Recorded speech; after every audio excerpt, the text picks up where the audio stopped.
guys, welcome to my channel, and today's video will be all about the products na ginagamit ko recently for my skin, for my face, and this is about the Garnier products. But don't worry, all of this were bought by my own money, so uh no one sponsored this video. So I just want to show you, and I just want to share the experiences that I've had with when using this product. So, kung mapapansin nyo, wala akong makeup. I did not put anything on my face except for the lips. Except for the lips, naglagay lang ako ng konting lip stain para hindi naman mukhang pale. So, I just want to look natural for this video for me to show you kung paano ko ina-apply itong products na to and kung paano rin sila nakatulong sa akin. Alright, actually this one, okay, I wanna talk about kung paano ko siya na-discover. Na-discover ko siya kay Sis Rave Sigs. I'm gonna put her YouTube channel on the link down below on the description box kasi nakikita kong ginagamit niya to. So, super, parang okay, kasi parang nakikita ko naman sa skin niya, okay naman siya. So, parang gusto ko din siya itry. Before kasi, I am using Nivea. Pero, parang gusto ko din dahil nakita ko nga okay siya, so, sabi ko, gusto ko din itry kung mag-work din siya sa akin. So, yeah. So, yun. Isang araw, bumili na lang ako. Ang una kong binili is this toner. This is the Garnier Skin Natural Light Pure Lemon Essence plus Hydrating Agent. This is a milky lightening dew toner and it lightens and soothes skin. This is dermatologically tested. So it says here that its fresh milky formula is enriched with pure lemon essence to help skin smoother, lighter, softer, and the complexion more even. And this is dermatologically tested on Asian skin. Kung makikita niyo dito, yan yung nakalagay. So, I think this is good for Asian skin like us, diba? Syempre, like us Filipinos. And then, kasabay niya na binili ko is this Garnier Light Complete Multi-Action Whitening Cream. This is a day cream because it has a SPF 17, anti-UVB, and anti-UVA. So, it says here that measurable fairer skin, fades out dark spots, tighten pores, even skin tone, and giving you a glowing skin. Actually, I like about this one kasi yun nga, it acts as a sunblock. So, okay rin siya kasi may SPF 17. Although, medyo mababa yung SPF niya, but, yeah, at least nakakatulong pa rin siya kung hindi ako makapag-apply ng sunblock. And next na binili ko is this Night Restore or yung night cream niya. It says here that dark cells exfoliation reveals fresh and fairer skin in the morning. It has a vitamin C for multi-action whitening cream. So, it also has pure lemon essence like all of the stops na pinakita ko a while ago. So, yeah, this is a night cream. So, ginagamit ko to after I put on my toner. Don't worry guys, I'm gonna show you how I applied the products. Although hindi ko mapapakita tong isa kasi, tsaka yung isang product kasi this is for the morning, pero yeah, I'll try to show it to you kung mapapakita pa tomorrow. But anyway, the next that I got is this tube eye roll-on. This is the Garnier BB eye roll. This is the Garnier Light Brightening Roll-on. The other one is the Garnier BB eye roll-on. This is in the shade of Natural. And both of them have rollers. Ayan. Ito yung itsura ng BB cream, BB eye roll-on. And this is the brightening eye roll-on.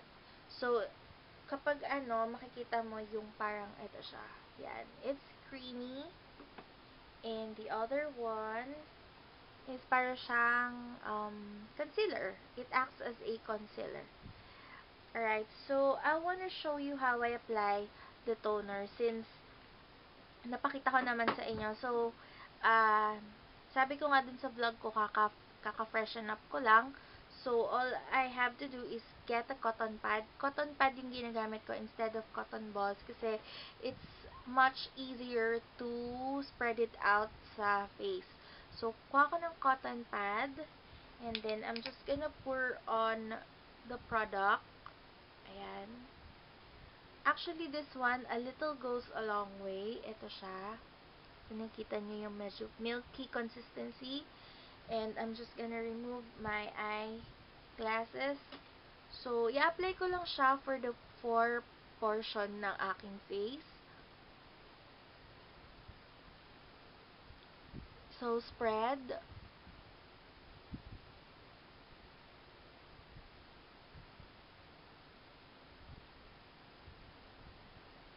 Yan lang. Spread mo lang siya, basta evenly yung pagkakaspread mo sa face mo. So, right now, medyo I don't know kung nakikita nyo madumi kasi hindi ako nakapag-makeup remover. Ginamit ko lang yung aking facial soap. So, hindi ako nakapag-remover. Kaya, ganyan siguro na medyo maitim pa. But anyway, actually, after you apply the toner, ang soft ng skin. Tapos, yung pakiramdam mo is malamig. Siguro because of the essence of the pure lemon essence, kaya ang feeling mo is sobrang lamig. And, alam mo yung parang kalalagay lang ng gel sa face mo, ng mask, ganun yung feeling niya. So, parang baby yung feeling niya. Next na ina-apply ko after the toner is, syempre pag gabi, the night restore. Pag umaga naman is this,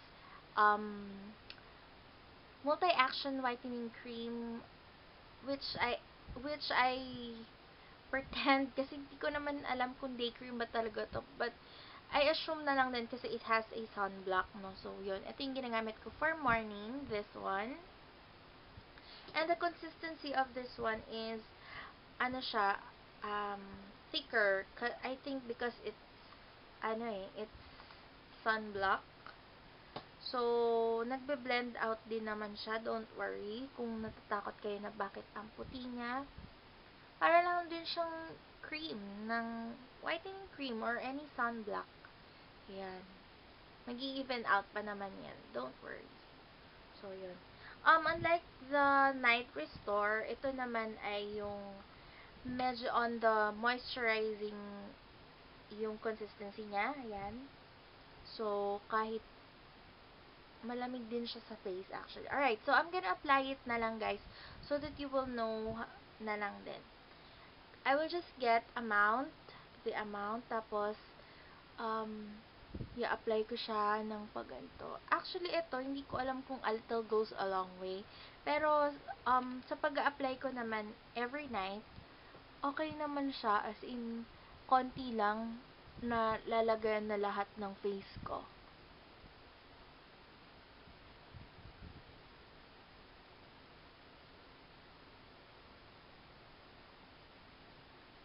Yan. So, ito yung magiging itsura after you applied the moisturizer or the night cream. Medyo magiging parang oily yung face mo, parang magiging sticky. But, I still love the feeling kasi yung parang nararamdaman mo na lumalambot yung face mo. Ganun siya. And, also, kahit medyo oily siya tignan, um, yun nga, mararamdaman mo nga na effective siya. Kasi, for me, no, pag parang, talagang malambot siya. Actually, guys, kung maaano niya lang, malambot siya sa feeling. Yan, no.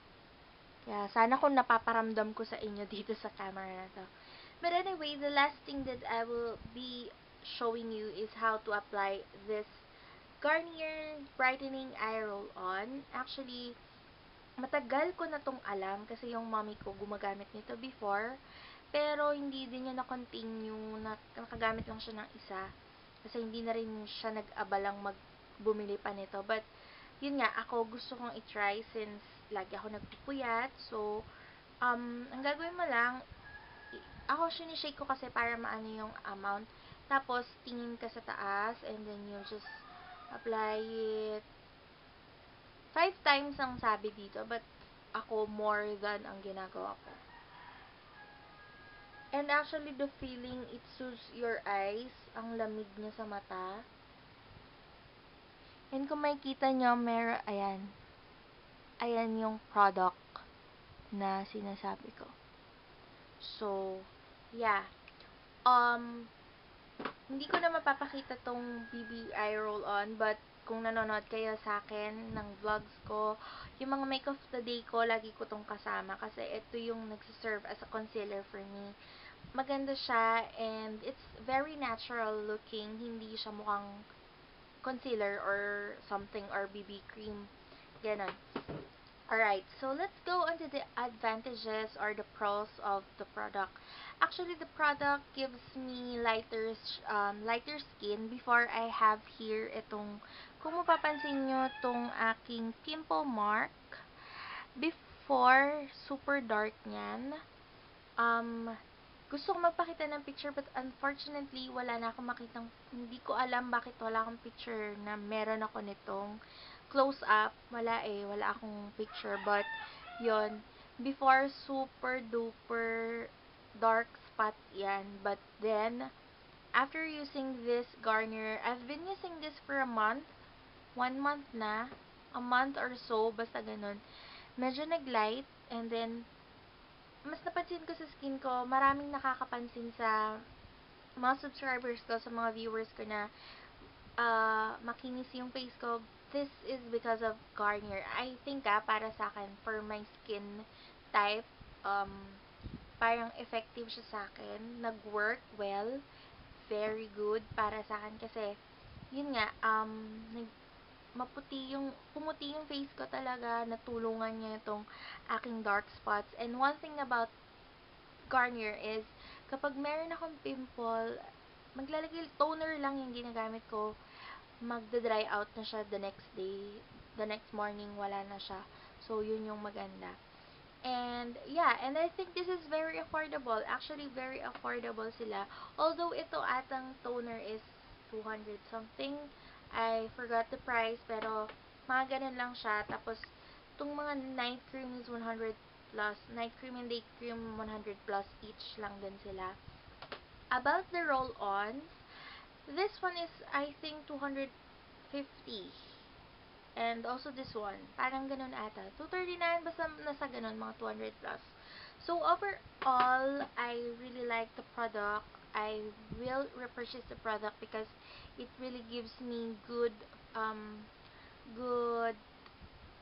results. Kasi yun nga, sa nasabi ko sa zit ko about, yung mark ko before. So, yun. So, yeah, I think sana nakatulong tong video na to sa inyo if you're also a Garnier user, may Garnier products kayo na ginagamit na wala dito sa akin na sa tingin nyo maganda, just comment down below. Try ko din para masubukan ko din kung mag-work din siya sa akin. And all of these products, pwedeng mag-work sa inyo, pwedeng hindi din mag-work sa akin, or pwedeng nag-work sa akin, hindi mag-work sa inyo. Just try and try until you get yung talagang product na para sa inyo. So, yeah, I think I'm done and thanks for watching and I'm gonna see you in my next video. Goodbye!